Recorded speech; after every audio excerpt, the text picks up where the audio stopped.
Hmm. You see, this is a very deep and sensitive conversation to have, trust me. Because on one hand, these guys are our legend. I'm talking about even the guys and the female football players. They are our legends. They played for the flag. They played to bring pride, glory, and honor to the country. That's a fact no one can ignore. So any form of disrespect to these people will not be tolerated. Not at all. However, however, it is true that while they played, they got paid. Even at the international level, like playing for the country and on their club side, they got paid.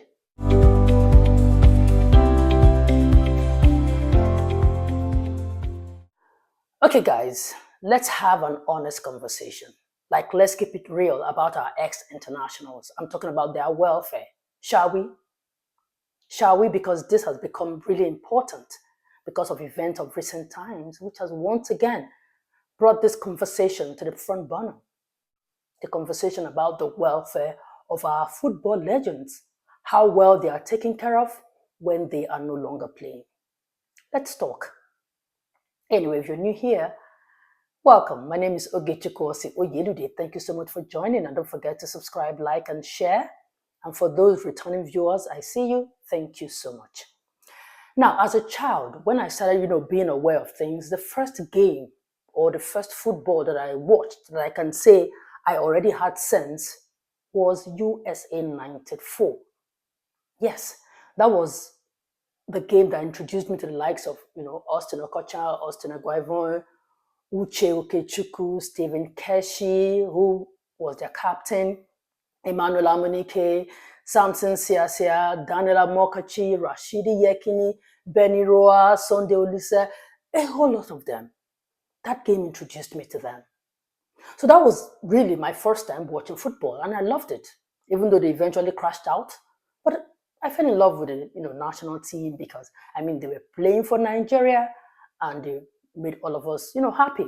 Now fast forward to 1996. That's Atlanta 96. They made us proud once again. The love grew. Like on my part, I saw how that moment united the nation. These guys united the nation in victory and even in defeat. So you see, this is why my love for football is very, very selective. Yes, I must tell you that I only love football when it's like a tournament. Nigeria is playing against, another country, AFCON, World Cup, those games against countries, because I know that those moments unite us as a nation. But you see all this La Liga, Premiership, I don't follow because you see where, though in a fun way though, Arsenal fans and Manchester United or Man City, they all go against each other, almost fight themselves and all of that. So I really don't watch all those club football. Sorry. Anyway, back to my story. So the constant following of the national team made me fall in love with them, like I said earlier. So it pains me when I hear all the stories that this one died because of poverty, this one is sick, no money for hospital, this one is broke and is homeless. It's just stories here and there, and it's sad. Now, the latest that brought this conversation to the front burner is the death of our able goalkeeper, Peter Rufai, aka Dudu Mayana. Yes. Now, there has been stories about how he was neglected by the Football Association when he needed them the most, when he needed the help. They never came through for him. Now, during his funeral, former Eagles defender Taribo West did not hold back. He heavily criticized the NFF. I'm just happy to be here. I can see some of my old contemporaries to be here in this incredible day and just share the burden and the pains with the family that has rest upon their shoulders. For me, it's disheartening that you have Lagos States, you have Nigerian Football Association. They dropped the buck on the family. I felt in my spirit there is nothing to put your life for That's why I say I have to shift back so that I will not implode. He's grieving. My mother passed on. I never shed tears. My father passed on in my hands. I never shed tears. Then when Rufai passed on, I had ghost pimple on my body. So there was, tears of lamb rolling through my cheeks. What kind of nation is this? With this kind of example they have shown in Osih-Oyelude, in Stephen Keshi, blessed memory, Thompson Oliha, blessed memory, Rashidi Yekini. I will never advise even my son to put his feet for this country. Send me out. Do we have a football federation? Or do we have a football association in this Lagos state? That this hero, this soldier, this football evangelist has to be treated this way and his family. Could you imagine that the family will be crying just to solicit in within our groups to ask for money? That is madness. Look, please let me go. I don't want to pour my heart. Now, after this video popped up on social media, the reaction of Nigerians have been divided, and rightly so. Some against the ex-internationals and some in favor of them. Now, two reactions that went viral, which of course obviously was against the ex-internationals, was these from media personality Japhet Omojuwa and realtor Duru Bond. Now let's take a look at it, let's read it, and then we'll continue the conversation. Now it reads, Duru Bond said, imagine Osimhen, Boniface, or even Mikel Obi come tomorrow to blackmail the country for not taking care of them in old age after their chop life finish in their youth. Was he paid salaries while he wore the jersey? So they are questioning whether these ex-internationals, whether they were paid, of course. Or what exactly does the Football Federation owe him? And watch out, the same people that would just follow crowd to abuse the government are the same sheep that condemned the $100,000 to the female players, anywhere Beleface. Well, Japhet Omojuwa now said, any small thing, Nigeria this, Nigeria that, Nigeria this, you all were collecting as much as $5,000 per match as far back as 25 years ago. So that was what Duru Bond and Japhet Omojuwa posted on social media when the story of what Taribo West said when it popped up online.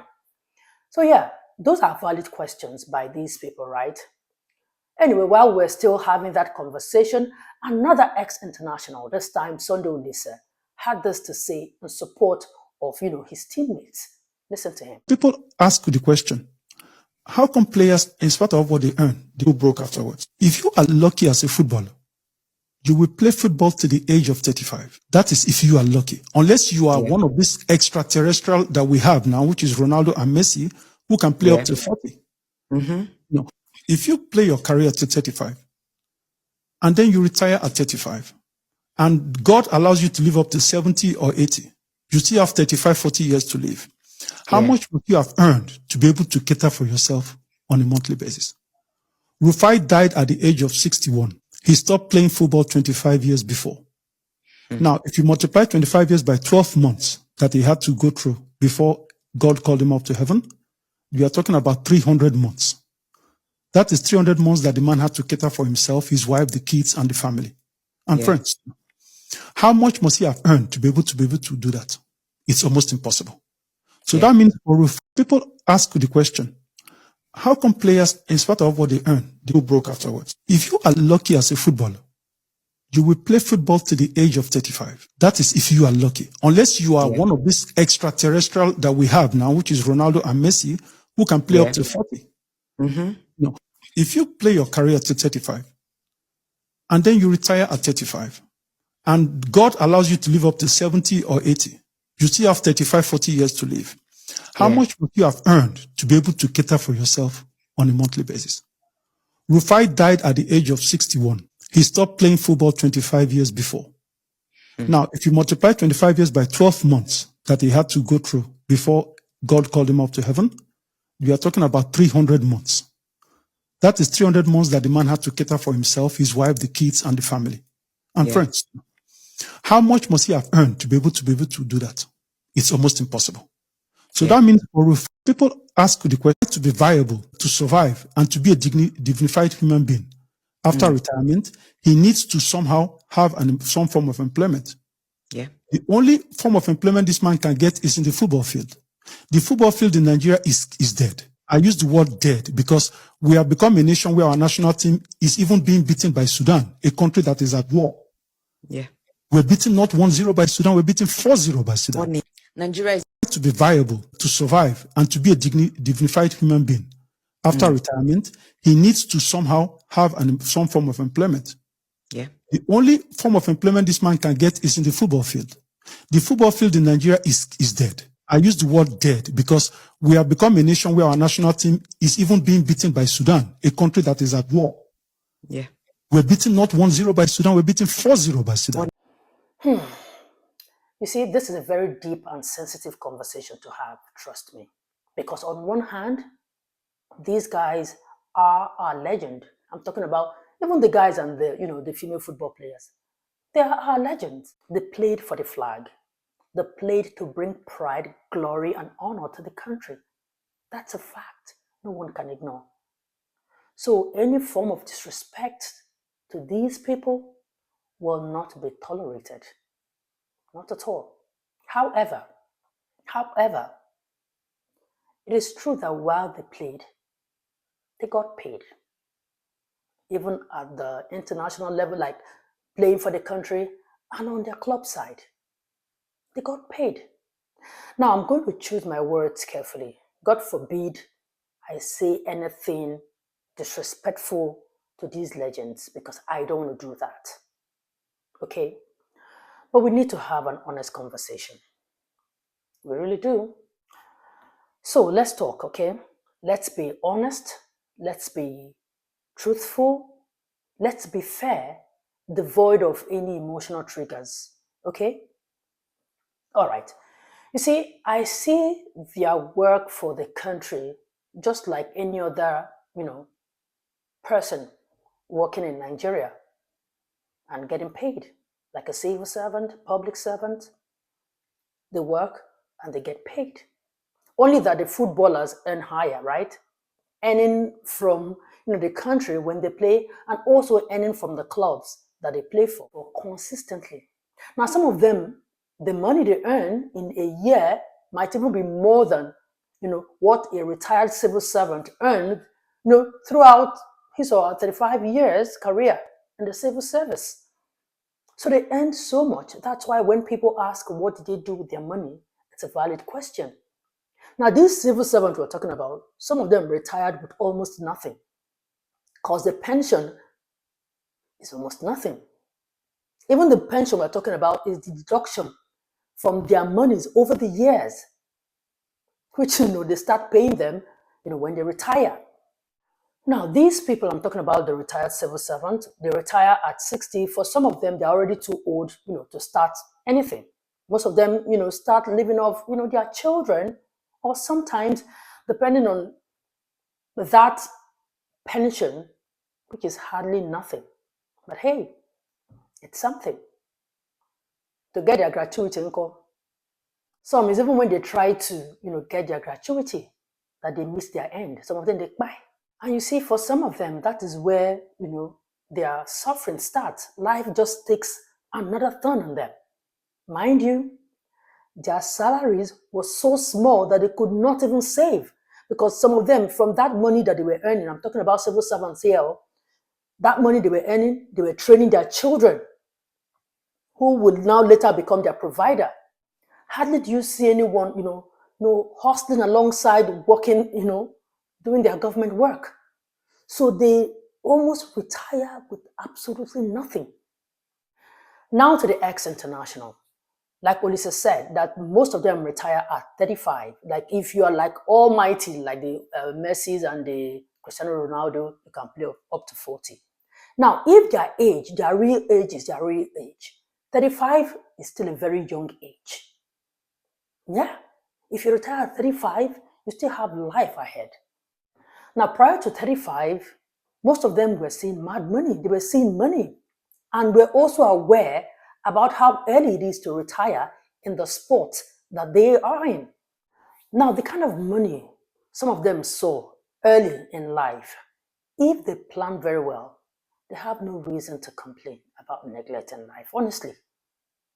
While I can make cases like, for like exceptional cases for those maybe that had a bad investment, or some of them who were really sick, and sometimes sickness can actually take a lot of your money. So now I'm making cases for those ones.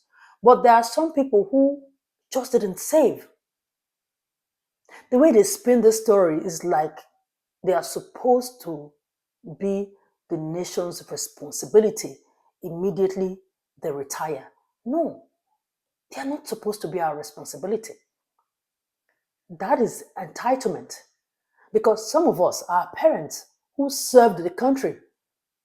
I'm talking about working in their capacity as civil servants. They were also serving the country too. When they retired now without nothing, should they also be entitled to, just like these ex-internationals? If not that the pension board, I don't know what they're doing, the best thing to do is what they are doing. Retire, you have a pension, but just that the money is small. But that is just a good plan for people who retire. If the board works well, in any case, it's their money being paid to them because it's their deduction over the years that it worked. Now, while the footballers were informed, were there deductibles they were making for themselves that is supposed to be towards their retirement or towards their pension when they, retire, or they were expecting the government to just, start paying them from the government's coffers, the same government that have not even paid the people who are currently working their salaries, government have not even paid them. Let's be honest. You can't just retire and expect government to start paying you because I don't know what you're expecting the government to do.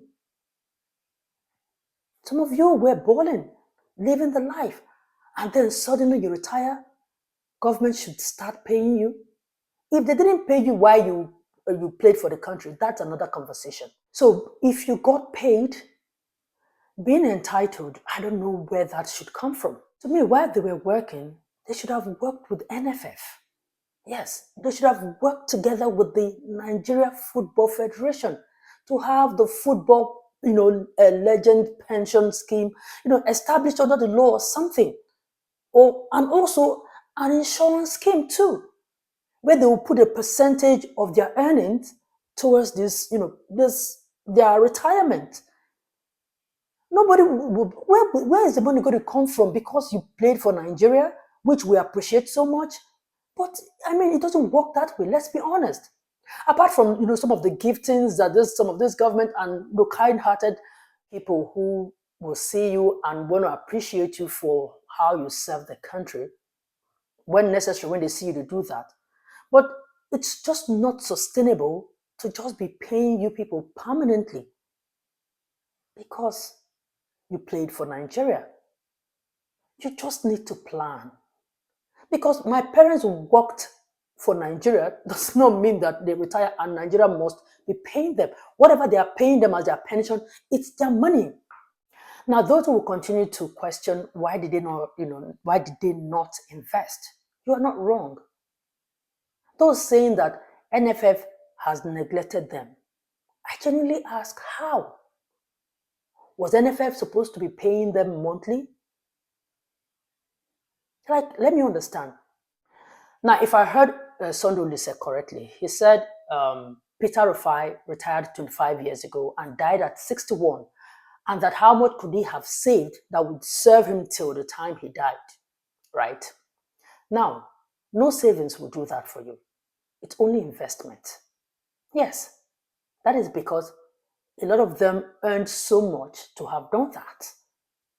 So a lot of people are talking about investment, not how much they paid you people, because they're saying that they paid you so much to have invested. All the blame should not go to the table of the NFF, while those who earned big does not share in this blame. No, they should share in this blame. My verdict going forward, these sportsmen and women should look out for themselves. You earn enough to do that, especially those who are a constant in the national team and play in good clubs. Look out for yourselves to avoid all this, story that touch. Look out for yourself. Because if it's like that, all of us, including our parents that worked for Nigeria, should be crying that Nigeria has neglected us. Because we all, whatever we're doing, we were serving our countries too in the work we're doing. If you cannot do that, then work with NFF. If you cannot save on your own, work with NFF. And on the part of NFF, I think that they should work out a compulsory pension and insurance scheme. That the players, that I said it earlier, will be mandated to contribute towards, this, maybe monthly. This should be backed by law, that a particular percentage of their earnings goes into this. And now when they retire, when they announce their retirement, then you can now work out how much you'll be paying them monthly. I mean, they should start from there. Just maybe they will start finding a solution to this problem because it's becoming embarrassing, quite frankly. And these legends move from here to here. They become a charity case, making us, feel guilty as a nation, like we've neglected our heroes. When, of course, you guys, some of you, just some didn't plan, despite seeing good money early in life.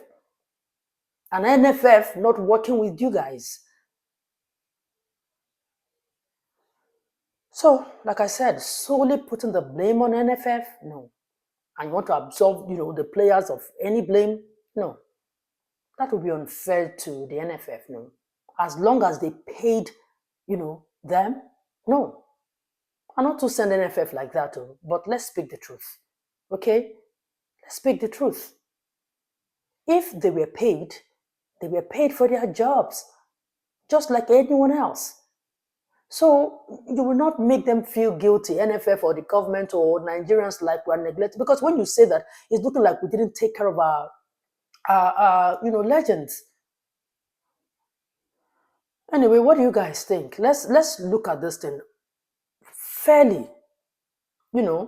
Let's be fair. I'm not saying that they shouldn't take care of our legends and all of that. No, but there is a little bit of entitlement that is coming to it. I don't know where we have to draw the line between them being entitled and us truly, genuinely taking care of our legends. And how do we go about it? Because paying them monthly is not sustainable. So there should be there should be a way where they should be contributing as some sort of contribution towards the nation that they would get later. There should be something, because we know you earned so much, and then you retire, government should be giving you money just like that because you played for Nigeria. I'm not, like I said, I'm not downplaying that. Like I said, I want to choose my words carefully. You played for Nigeria, but you were paid. That's the point. It's like you were working for Nigeria, just that you were playing for the nation, but you were being paid. So yeah, let's have this conversation, okay? And let's continue the comment section, right? Anyway, that's it. Thank you so much for watching. Don't forget to subscribe, like, and share. And I see you again in my next video. Bye for now.